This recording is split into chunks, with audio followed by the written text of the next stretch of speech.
श्री अखिलेश यादव जी।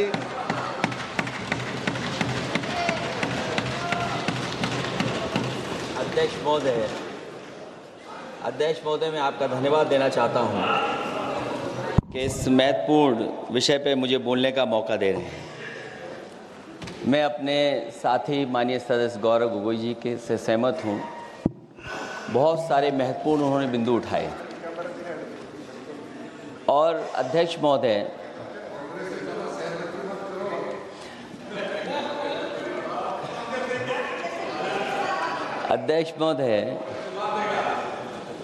मुझसे ज़्यादा मेरे रिश्ते शायद हमारे विपक्ष के लोग ज़्यादा जान रहे हैं, और जितना विपक्ष के लोग नज़र रखेंगे मैं समझता हूँ उतना रिश्ते और मजबूत हो जाएंगे। अध्यक्ष महोदय, मैं आंदोलन को बहुत दूर से देख रहा था और उस आंदोलन में जो जीत के बाद नारा लगा, एक नारा लगा अध्यक्ष महोदय, सरकार के खिलाफ नारा लगा कि सरकार को ये अहंकार था कि सरकार झुकती नहीं है, लेकिन उन्हीं नई पीढ़ी के लोगों ने ये वो नारा दिया कि झुकाने वाला चाहिए, सरकार भी झुकती है, और सरकारों को झुकाना भी नौजवानों को आता है। सरकार झुकी और स्वीकार किया उन्होंने।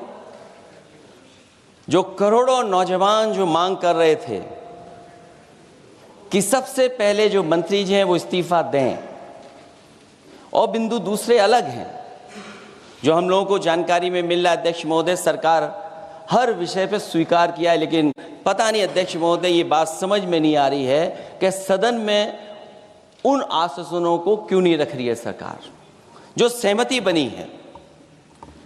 और उसके बाद अध्यक्ष महोदय, हम लोगों ने देखा कि जब मंत्री जी लौटे हैं, मंत्री नहीं रहे, उसके बाद सदन के बाहर उनका स्वागत किया गया। अध्यक्ष महोदय, जो स्वागत हुआ उसके लिए हमें कोई शिकायत नहीं है, लेकिन माननीय सदस्यों को कितनी बड़ी राहत मिली होगी, कितने बड़े संकट से बचाया उन्होंने।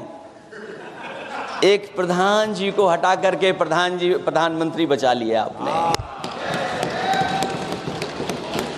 और ऐसा अध्यक्ष महोदय आंदोलन किसी ने नहीं देखा, जिस आंदोलन में नई पीढ़ी के लोग, कम उम्र के लोग निकल करके आ गए, और जो नारे दिए गए। ये सरकार पिछले कई वर्षों से नकारात्मक प्रचार पर टिकी हुई थी, नकारात्मक राजनीति करती थी, और न जाने कितने हजार करोड़ रुपए खर्च किए होंगे सरकार ने नकारात्मक राजनीति के लिए। लेकिन नई पीढ़ी को मैं बधाई देना चाहता हूं, उनके मनोबल को और उनकी एकता को, और जिस तरीके से उन्होंने प्रचार किया, अंततः सरकार को झुकना पड़ गया।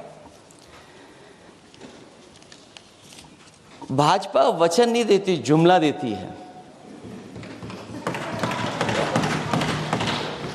तो मुझे उम्मीद है कि सभी युवा नौजवानों का जो मांग की है उन्होंने, उन सभी मांगों को सरकार स्वीकार करेगी। और सरकार ये भी स्वीकार कर लिया होगा कि कोई दल मजाक में बना तो कितनी बड़ा दल बन गया। जो कोई चीज मजाक से शुरू हुई वो कितना सीरियस हो गई, और इतना सीरियस हुई कि हमारी सरकार लोकतांत्रिक हो गई कि जो उनको धरने पे बैठने दिया। सरकार लोकतांत्रिक थी कि उन्हें धरने पर बैठने दिया। हमने वो भी समय देखा है कि जहां पर धरने पर नहीं बैठने दिया, वर्षों वर्ष लोग बैठे रहे धरने पर, उनकी सुनी नहीं गई। इसी दिल्ली को घेरा था किसानों ने, और सरकार को लगा कि चुनाव आ गया तो सरकार ने तीनों काले कानून वापस ले लिए। जब सरकार घबरा जाती है, डर जाती है, तो सरकार स्वीकार कर लेती है। इसीलिए वो नारा मुझे अक्सर याद आता है कि झुकाने वाला चाहिए, सरकार भी झुकती है।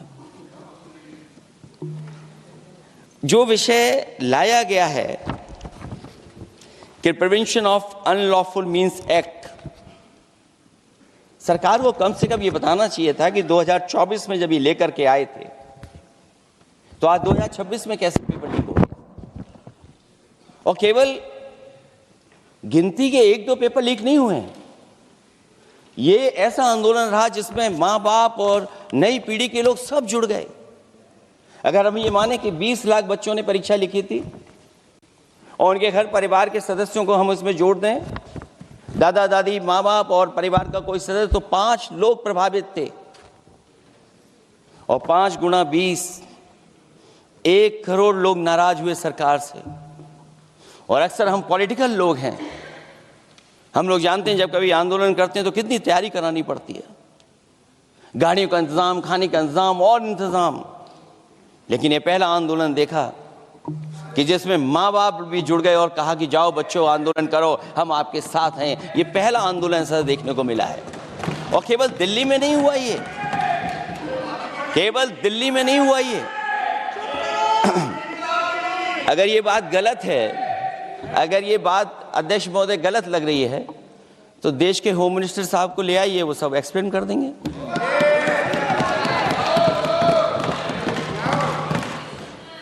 पहला आंदोलन जिसमें माँ बाप ने साथ दिया, क्योंकि परीक्षा से कितना दुखी हैं लोग। ये जो परीक्षाएं लीक हुई हैं, कई महीनों पहले ये किताब बना दी थी। और अध्यक्ष महोदय, जो लोग चढ़ावा चोरी नहीं बचा पाए, वो पेपर लीक कैसे बचा पाएंगे? जो भगवान के दरबार से दान गायब हो गया, दान चला गया, वो लोग पेपर लीक बचाएंगे? किस कानून को, जो कानून पहले बनाया उसी कानून का संशोधन करके लेकर आए? किसकी आंखों में आप धूल झोंक रहे हैं? और अगर कानून से बच रहा होता तो भाजपा की 10 साल की सरकार में 20 परीक्षाएं कैसे लीक हो गई? 20 परीक्षाएं लीक हुई अध्यक्ष महोदय, जिसमें कोर्ट तक जाना पड़ा, उसके बाद परीक्षा रद्द हुई है। दरोगा भर्ती का पेपर लीक हो गया, जूनियर इंजीनियरिंग के भर्ती का पेपर लीक हो गया, ग्राम विकास पंचायत अधिकारी का पर्चा लीक हो गया, नलकूप चालक भर्ती का, यूपी टीईटी का परीक्षा लीक हुआ। और एक बार नहीं हुआ, 3 बार पेपर लीक हुआ यूपी टेट का। हाई स्कूल बोर्ड का परीक्षा लीक कर दिया, इंटरमीडिएट की बोर्ड की परीक्षा लीक हुई, इंटरमीडिएट का फिर परीक्षा का लीक हुआ, कई बार हुई। सिपाही भर्ती लीक हुई। आप सोचिए कितनी परीक्षाएं लीक हुई हैं। और नीट परीक्षा कोई पहली बार लीक नहीं हुई, दोबारा लीक हो गई, कानून बनने के बाद लीक हुई। सहायक प्रोफेसर भर्ती लीक है, लेखपाल भर्ती लीक हुई।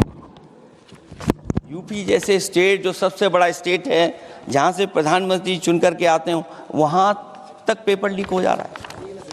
और जो संस्था परीक्षा एग्जामिनेशन करा रही है, वो एनटीए में भी आउटसोर्स कर दिया आपने। हम विपक्ष के लोगों को तो डर ये लगता है अध्यक्ष महोदय, कहीं ऐसा ना हो कि ये पूरी सरकार को आउटसोर्स कर दें। आउटसोर्स सरकार है, जो सबसे विश्वसनीय संस्था है, उसमें आउटसोर्स पे आपने कर्मचारियों को रखा हुआ है। किस बात की जवाबदेही है? यही अकाउंटेबिलिटी है आपकी? कहीं अकाउंटेबिलिटी ये तो नहीं है, आप अकाउंटेबिलिटी को ये न कहीं समझ बैठे हों कि अकाउंट को भर दे वो एबिलिटी वाला ही हमें चाहिए। कहीं वो अकाउंटेबिलिटी तो नहीं है। आप बताइए, एनटीए को आउटसोर्स किया हुआ है आपने। जिस संस्था की जिम्मेदारी है महत्वपूर्ण परीक्षा कराने की, उसमें सब आउटसोर्स। और ये सच कहा कि कांग्रेस पार्टी के माननीय सदस्य ने मांग की है कि वो हम लोगों को पता होना चाहिए आखिरकार कौन लोग थे जो आउटसोर्स होकर के बैठ करके परीक्षा में इस तरह की घोटाला कर रहे थे। आखिरकार जवाबदेही क्या है, किसकी थी? और फिर केवल नीट की परीक्षा की बात करें और परीक्षाओं की बात करें, अगर हम अध्यक्ष महोदय जब से सरकार बनी है तब से सरकार की कोशिश रही है कि शिक्षा, परीक्षा और यूनिवर्सिटी का ताना बाना पूरा ध्वस्त हो जाए, उसको एक रंगी बना दें हम, उसमें अंडरग्राउंड अनरजिस्टर्ड लोग शामिल हो जाएं। ये पिछले जब से भारतीय जनता पार्टी की सरकार आई है तब से हो रहा है। और फिर शुरुआत कहां से होती है? क्योंकि आप नहीं चाहते कि देश के गरीब लोग पढ़ें लिखें आगे बढ़ें। सरकार ने सबसे पहले हमला किया प्राइमरी स्कूल पर, और प्राइमरी स्कूल कितने बंद किए हैं आपने? जहां से बच्चे की शिक्षा की यात्रा शुरू होती है। एक गरीब परिवार का बेटा, बच्चे कहां से पढ़ करके निकलते हैं? सबसे पहले प्राथमिक शिक्षा सरकारी स्कूलों से पढ़ करके निकलते हैं। हमारे बहुत सारे माननीय सदस्य होंगे, वो उन्हीं प्राथमिक विद्यालयों से पढ़ करके आज इस सदन तक पहुंचे होंगे। आपने सबसे पहले स्कूलों पे हमला किया, और प्राइमरी से लेकर के नौकरी तक पे आपने हमला किया है। युवाओं के भविष्य पर आपने चोट पहुंचाने का काम किया है। और जो प्राइमरी स्कूल जो आपने बंद किए हैं, वो इसीलिए बंद किए हैं आपने कि पिछड़े, दलित और गरीब के वर्ग के परिवारों के बच्चे पढ़ लिख न जाएं। क्योंकि आज भी अगर हम देखते हैं प्राइमरी स्कूल में कौन पढ़ने जा रहा है? सबसे समाज के गरीब परिवार के बच्चे पढ़ करने जा रहे हैं। सबसे पहला हमला आपने वही किया, और इसीलिए किया क्योंकि नींव पर ही अगर हमला होगा तो ये आगे नहीं बढ़ पाएंगे। जो आंकड़े सरकार के बताए गए हैं, 1 लाख से ज्यादा सरकारी प्राइमरी स्कूल बंद कर दिए सरकार ने। और अगर ये बात गलत है तो हमें उम्मीद है सरकार इस पर भी जवाब देगी। और अगर हम आंकड़े निकालें तो जो आंकड़े दिखाई दे रहे हैं, यूपी में सबसे ज्यादा प्राइमरी स्कूल बंद हुए हैं। और ये सरकार के आंकड़े हैं कि 7 लाख से ऊपर विद्यालय थे जो अब 6 लाख रह गए हैं। और यूपी में तो सबसे ज्यादा बंद हुए हैं। उत्तर प्रदेश में 26,386 सरकारी प्राइमरी स्कूल बंद कर दिए सरकार ने। और केवल प्राइमरी स्कूल बंद नहीं किए हैं, नौकरी पे भी हमला किया है। 69,000 शिक्षक भर्ती को लेकर के बड़े पैमाने पर घोटाला किया गया। और घोटाला इतना बड़ा है कि वो सभी कोर्टों में गए हैं और पिछले कई वर्षों से आंदोलन कर रहे हैं। कोई स्थान नहीं बचा अध्यक्ष महोदय जहां पर वो शिक्षक भर्ती के लोग न गए हों। मंत्रियों के यहाँ गए हैं, आंदोलन किया है, हाई कोर्ट गए हैं, सुप्रीम कोर्ट गए हैं। लेकिन देखिए सरकार भी कमाल की है कि सरकार उनको नौकरी नहीं देना चाहती। और इसलिए नौकरी नहीं देना चाहती है क्योंकि उन्होंने भर्ती गलत की है, और भर्ती में जिन लोगों का अधिकार छीना है वो सबसे ज़्यादा पिछड़े और दलित परिवार के बेटे, जिनका अधिकार इस सरकार ने छीना है। और ये अगर बात नहीं ठीक है तो हमें उम्मीद है कि सरकार इसका भी जवाब देगी। माध्यमिक स्कूलों को भी बंद किया जा रहा है, और बड़े पैमाने पे स्कूल बंद हुए हैं। और जो बोर्ड की परीक्षाएं लीक हुई हैं, पूरे देश में बड़े पैमाने पर बोर्ड परीक्षाओं के पेपर लीक किए गए हैं। अध्यक्ष महोदय, हम जानना चाहते हैं कि आखिरकार 10वीं और 12वीं के पेपर लीक क्यों हो रहे हैं? 10वीं और 12वीं के पेपर लीक क्यों हो रहे हैं? इसके लिए अगर कोई सरकार के पास जवाब हो तो बताएं।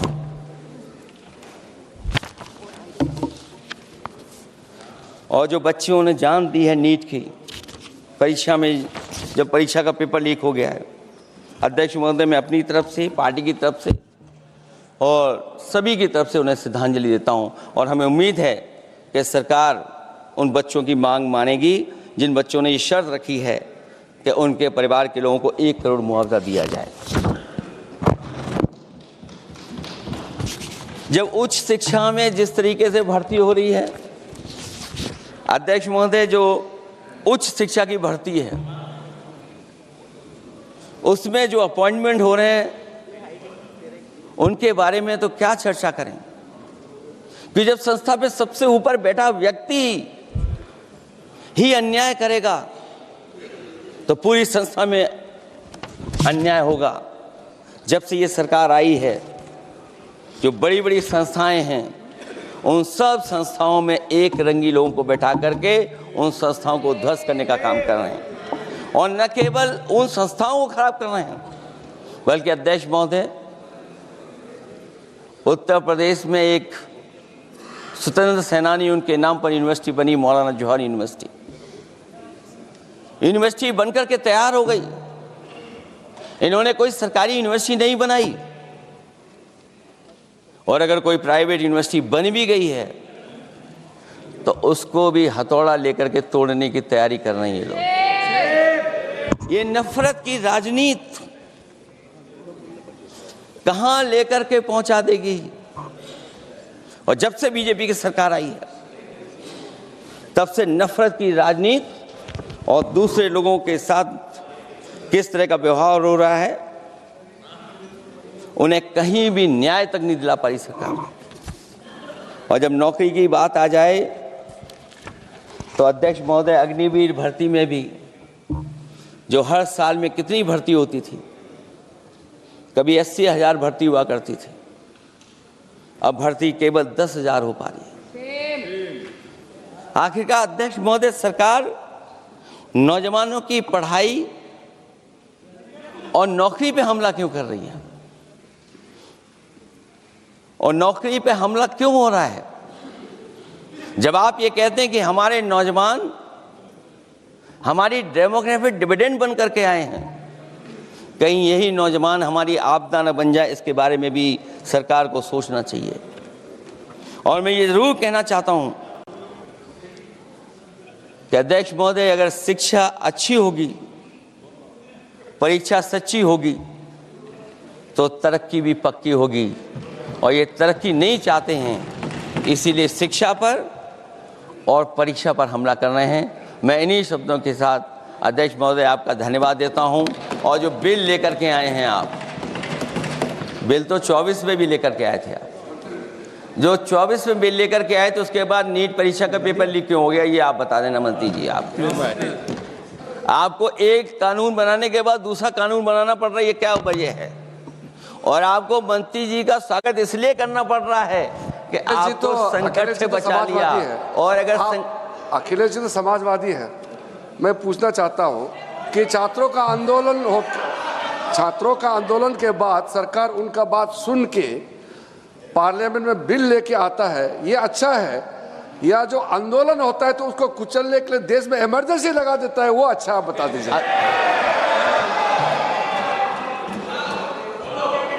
अध्यक्ष महोदय,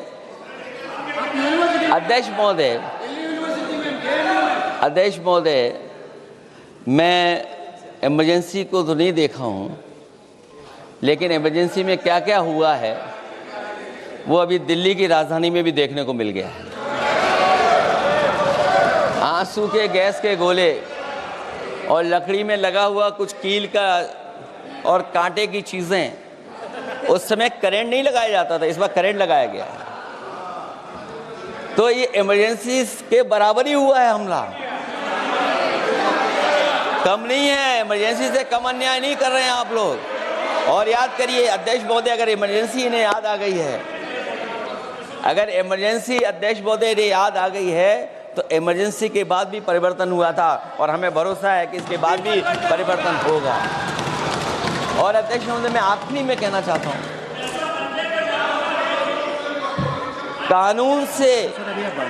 कानून से नहीं, नियत साफ होगी तब नीट का परीक्षा साफ होगी। सवाल कानून का नहीं है, आपकी नियत साफ नहीं है। और जिस समय आपकी नियत साफ होगी तो परीक्षा भी साफ हो जाएगी। और हमारे साथी जो कुछ और बातें उठा रहे हैं, आज मौका नहीं है लेकिन आपको भगवान भी माफ नहीं करेंगे, क्योंकि आप चढ़ावा चोरी में शामिल हुए हैं। और चढ़ावा ही नहीं, जो गुप्त दान था वो भी चोरी हुआ है, गुप्त दान। और ये पाप की श्रेणी में नहीं आता है, महापाप की श्रेणी में आता है। Akhilesh ji bill pay. और अध्यक्ष महोदय, आखिरी में मैं इतना ही कहना चाहता हूं, शिक्षा की रक्षा के लिए जो आंदोलन हुआ है वो हमेशा आंदोलन जीतेंगे। बहुत बहुत धन्यवाद, बहुत बहुत आभार प्रकट करता हूं आपका।